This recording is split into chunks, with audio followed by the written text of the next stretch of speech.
Alright everyone, so here it is, episode 3 or part 3, whichever you want to call it.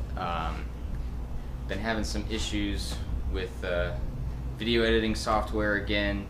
Got a couple of different things I was looking at online, went to Best Buy, bought some cheap software. It was just kind of ridiculous. So between that and then waiting 3 weeks to get the car painted, just from other issues with that, I figured might as well wait to get the third part out until after the car's painted, got the motor back in it, get a couple other things done. Got quite a few parts ordered, so they'll be coming here soon, and I'll do like either an unboxing video or just kind of talk about all the stuff that I'm getting ordered for the car. So right now at this moment the motor's in it, there's no suspension on it or nothing. I will at the end of this video show pretty much everything I have done to the car right now is at this point. That way after this video everything will be pretty much caught up to where the car is at this point in time, and then there's no more going back with time lapse and all that kind of stuff. I want to try to get away from a whole lot of time lapse stuff if I can, and go into more just the video aspects, so it's kind of a little bit more descriptive and it's not just here's a whole bunch of pictures. I do want to thank all of you for subscribing and watching the videos. Any comments that you have or anything, those are great. I will comment you back. If you have any questions or anything, or if there's anything you'd like for me to talk about the car, any information that you want to know for what I'm using for parts or anything, if this is something you want to do, just go ahead and put them down there in the comments section and I'll get back to you as soon as I can.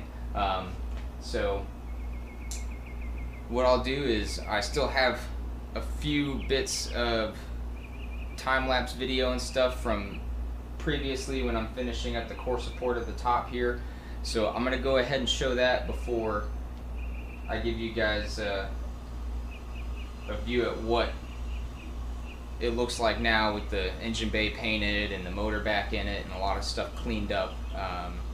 So yeah, let's go ahead and start doing that.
so that's pretty much all the time-lapse video that I have left of the car. Some of the stuff either I forgot to record or lost it somewhere, so like I said, now I'm going to try to get into more of this video stuff. That way I can keep track of everything that I'm doing and not losing, you know, videos or pictures that I got. If you guys want to see in real time, pretty much anytime I do anything to the car, I always post it up on Instagram first. It's the easiest thing for me to do. If you want to watch in real time every time I'm doing something, follow me on Instagram. It's @ZachE30, and you can see everything that's done to the car. I do have pictures of the car with the paint and everything on there, but I don't think I have a photo of it up there with the motor in it yet, all painted and everything. So yeah, anytime anything gets done before these videos are put up, it's always going to be on Instagram first. So go ahead and follow me on there, and I'll start pulling these covers off and we can take a look at everything under here.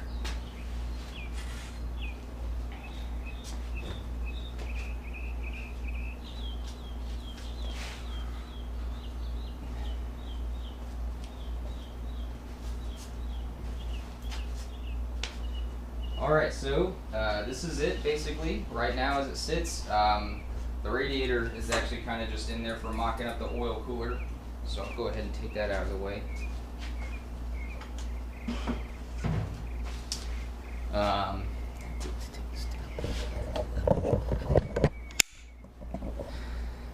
So right now, the paint that I used was a Mercedes color, and it was originally a flat color, and instead of doing flat, I did have them gloss it. So that was pretty much the color I was going for, was like a metallic gray, gunmetal if you want to call it that, you know, kind of style. It kind of goes with almost anything, makes it easy, and it's a darker color, so that way if it does kind of get dirty in there, you won't notice it as much. But I didn't really want to go with black. So the gray does go really well with the blue powder coated subframe down there, and the upper core support will be powder coated in the same color. I did get the oil cooler mounted up in there. I am having an issue with how long these lines are. Granted, this motor is out of an E46 and it is now an E30, so the chassis is a little bit different, so these lines are going to have to be cut. I do have some of these other ANs that I'm going to try to swap out, but I have to wait for my alternator to show up to see what's going to work best. But I will have to cut those lines. I couldn't see spending $1,000 on an oil cooler kit, or even $700. It's between the Turner Motorsports and the Mishimoto. It just was way too expensive. This is just an eBay oil cooler. You know, it came with the lines, came with the hardware and everything to mount it up to the oil filter housing there, so it works just fine. The only problem I'm having is just trying to find the right way to route those lines so that way they're not either dragging on the ground, getting hit by a tire, or getting too close to an engine part and just wearing a hole into them.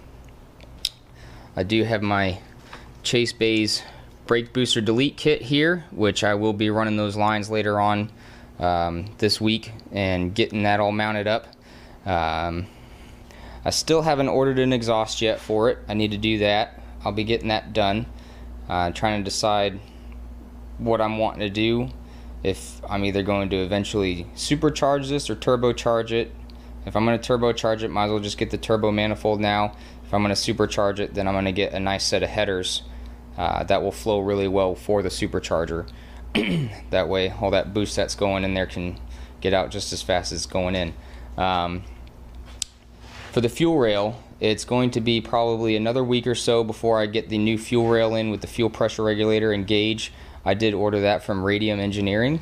It cost me around a little over $500 for that setup, but it is really nice and I can't wait to get it in the mail. So as soon as I get that in, I'll definitely do a video on it and let you guys know how it fit. If you have any questions or anything, you can just leave it down in the comments and I'll answer them for you.